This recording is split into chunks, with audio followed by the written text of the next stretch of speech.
Welcome to the My Inner Struggle podcast. My name is Laura Ferri. I'm so happy you're here. Things are going awesome, and I hope they are for you too. And I'm really happy that you're here to have this conversation with me, to walk away with maybe a little something to plant a seed, to consider your own journey and change. And if you're new here, welcome. This is very exciting. This week, I wanted to talk about letting go in a general sense. And I know I've talked about this before, but for as long as I can remember, I've always wanted to go away somewhere and come back different. And I'm not really sure where that came from, but I can remember thinking about this when I was like 10 even, or maybe even younger. And letting go is such a crucial step in our own personal transformation. We can't let anything else in if that other stuff is still taking up space. And it surfaces every now and then. And I can remember, say being single for a long time and then finally in a relationship. And I'm like, what the fuck? Like, why? I thought I addressed this. Why is this resurfacing? Because we continually go into those situations, those similar situations until we've learned our lesson and letting go of our expectation of what we thought something might look like or how we thought maybe someone would react or anything like that, is really crucial in your own personal growth. So, I want you to consider about what your future self looks like. What do you envision? It's not setting an expectation, but what is your fantasy of your future self? What does that look like? What does, where do you live? How do you feel? What is around you? What do you want your morning to look like? And that is actually one of the first things that I ask when people come to me and they're considering like a job change, or if they lost their job and they're transitioning, between companies or whatever. What do you want your morning to look like? Do you want to sleep in? Do you want to commute? Do you want to work from home? Do you want to work with a team? Things like that. So consider your future self and what you want that to look like. And then I want you to consider this. You can't step into who you're meant to be if you're holding on to things that are no longer serving you. And I've learned that lesson again and again.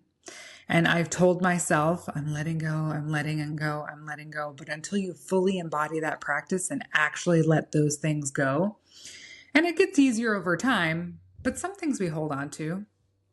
Even just this week, in fact, something happened with a situation and it sort of triggered me. And I'm like, well, why am I feeling this way? Why do I feel so angsty about this? What's happening that it's resurfacing for me?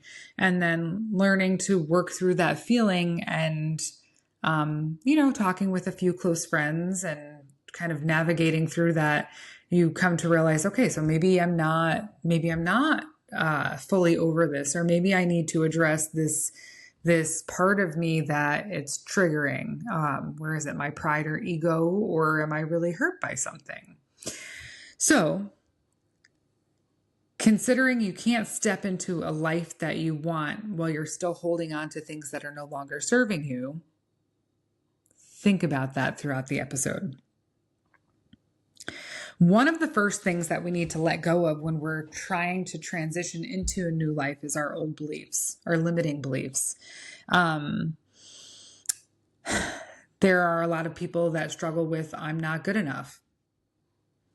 There are a lot of people that struggle with, I can't change. That's never been me. I've always been, I don't take no for an answer. I am going to change and I will find a way to figure it out.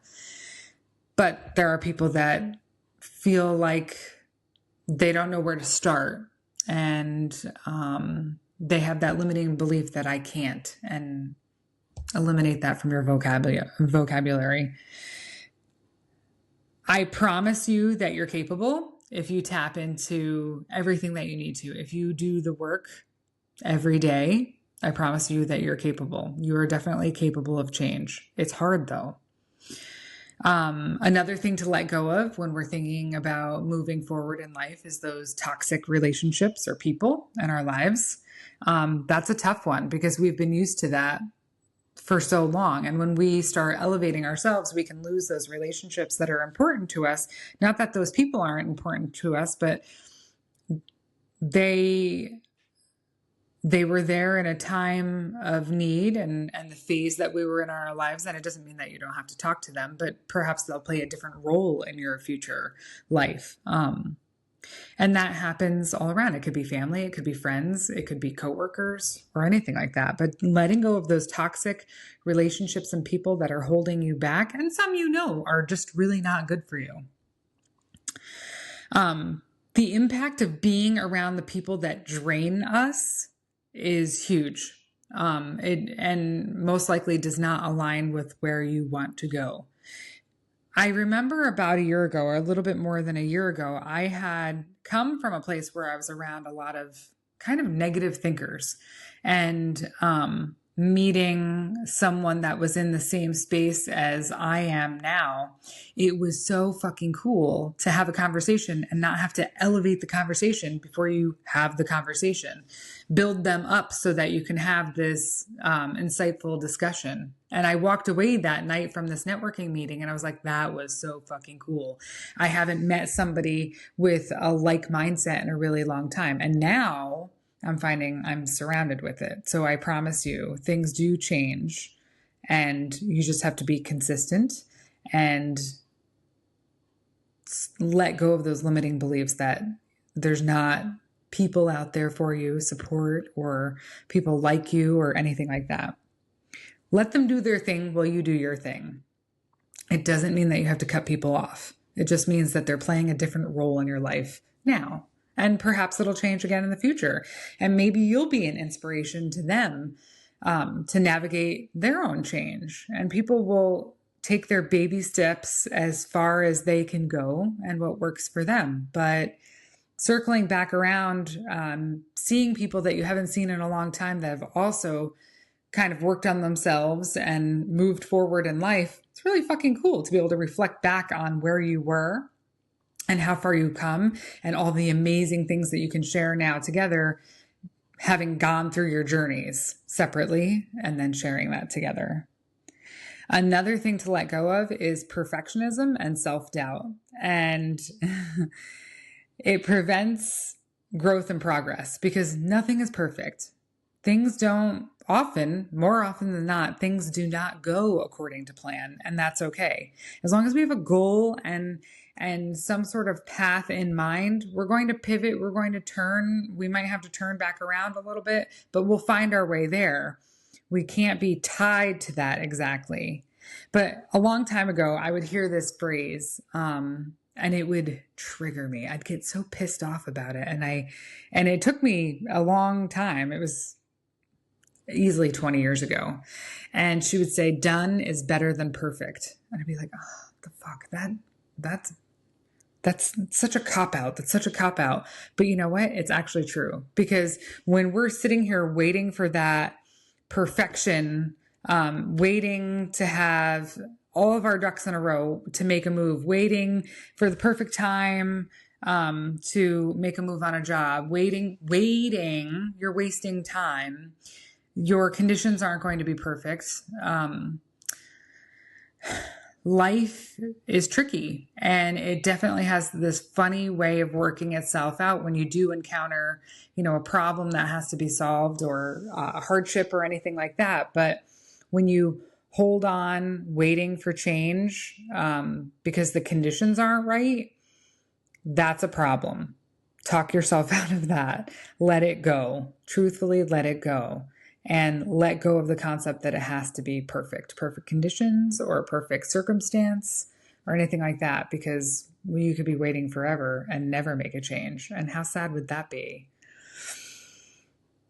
Let go of the unhealthy habits, whether it's physical, emotional, mental, that no longer align with the person that you want to become. Those limiting thoughts. How much alcohol are we consuming on a daily basis? Is it a glass of wine every night, or does it turn into a bottle of wine every night? What are we feeding our bodies? Are we spending an hour every morning when we get up scrolling through social media instead of getting up to exercise or journal or do something that feeds your soul? Let go of your comfort zone. That's a big one. I was chatting with a client on our weekly call for the Self-Love Club, and I said, "What's the holdup? Why are you afraid of this change? What is it?" And she said, "It's uncomfortable." And I said, "I know, but we know when you get uncomfortable, that's when it really happens." I actually have this tagline. I don't know if it's still on my website, but I did. And it was literally like, "Come get uncomfortable with me." Because the more we wade through these uncomfortable feelings and situations, the more we grow. And it's hard to talk yourself in there. I think that at some points, I feel like I just continually walk through these doors that just keep opening, and it's uncomfortable, uncomfortable. Let's see how far we can go. I feel like I'm testing the limits. But you have to get uncomfortable in order to make change. So let's talk about the life that you actually want to create. What does it look like? Defining your vision. I am a true believer in vision boards, and I encourage people to make vision boards. I host free vision board classes with my local meetup group, and I'll be doing some online as well so that we could do them together. But I think it's important to have that, to visualize every day. And my vision board is literally on my wall so that I can look at it every morning when I wake up.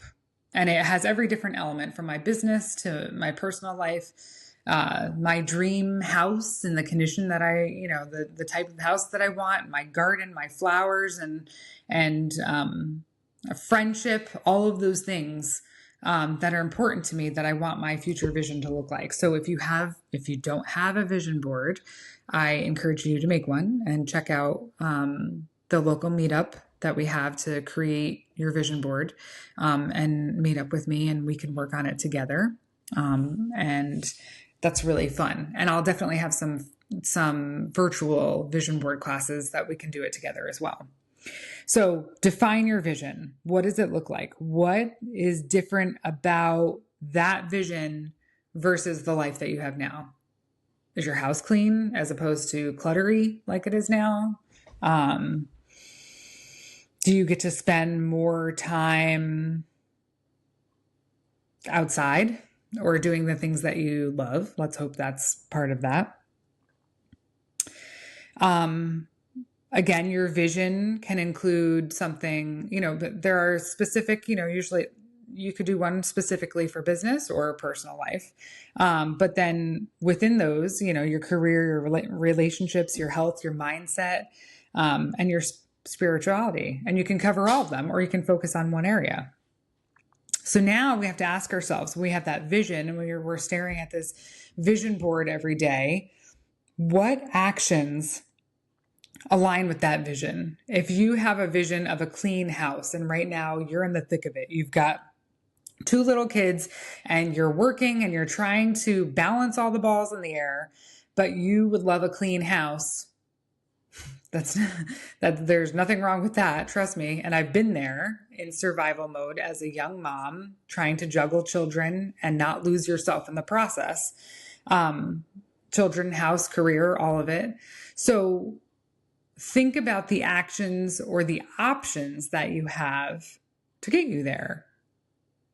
Think outside the box. Is there some sort of routine or schedule that you could set up for yourself? Can you get the kids involved? Can you give yourself 30 minutes at the end of the day to set a timer and run around and pick up the toys if they're, if your kids are little and they're not at that point yet? Or I've done some different things with my children too, My youngest has always been the most difficult, and she is much the tornado of the house, making messes everywhere she goes.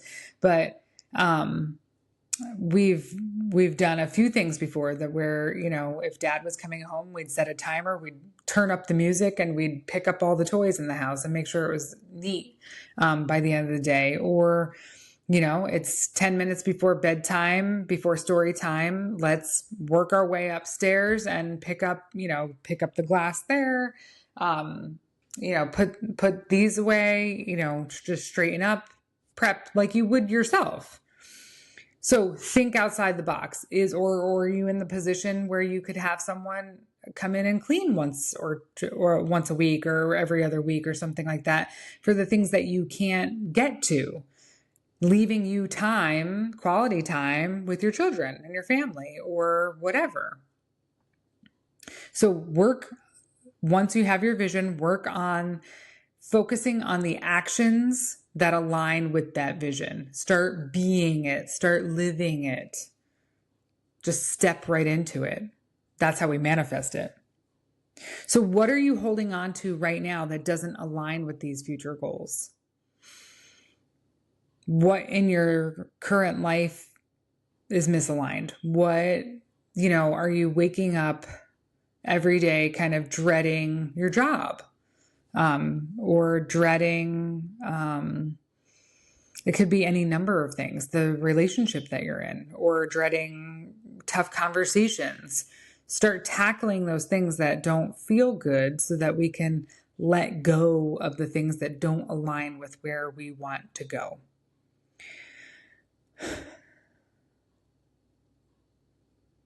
I hope that you've considered some of the things that I talked about and letting go.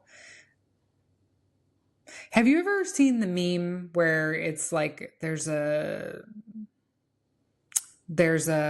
I think the most recent one I've seen is like a man and a woman, and I think the man is holding the woman. She's falling off a cliff, and he's holding her arm, and they have a tight grip on each other's wrists, and it's hurting. You can see the pain, but she's really only like a foot off the ground. If she would just like let go, she would be okay. She's right there. And I had this really interesting sort of spiritual epiphany earlier this year, actually almost a year ago. And I wrote specifically about it in my book, and I'll share like part of it, but it was part of just really letting go and letting myself in faith that God and the universe would have my back stepping forward into business. And I'm about to let go a little bit more and take some more risks. And it's fucking scary. I have had anxiety all day thinking about the steps that I'm about to take and the responsibility that I'm about to take on. And it's really scary, but very exciting. And I believe in it. And letting go of all of those limiting thoughts, letting go of what I thought it might look like, letting go of control is a big one. Because as you hire people to do what they're good at so that you can do what you're good at, you have to let go of that or you're never going to move forward, especially as a business owner. If you hire people to do these things that they have their expertise in, and you're still just kind of running around doing it, you're not really moving forward at all. You're just running in circles and wasting your time and their time. So I wanted to make sure that I don't do that as a leader and as myself, because that's the whole point. I'm hiring people to do what they're good at so that I can do what I'm good at so that we can all be successful.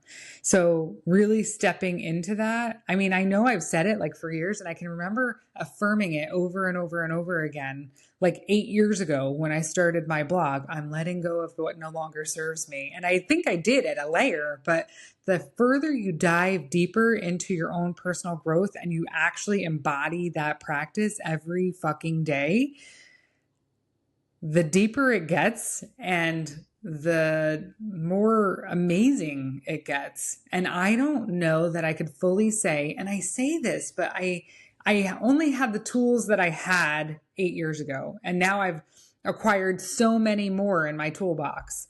So it's really interesting. If you're just sort of tiptoeing in, I promise you it gets better and better and better. And the good just feeds on the good.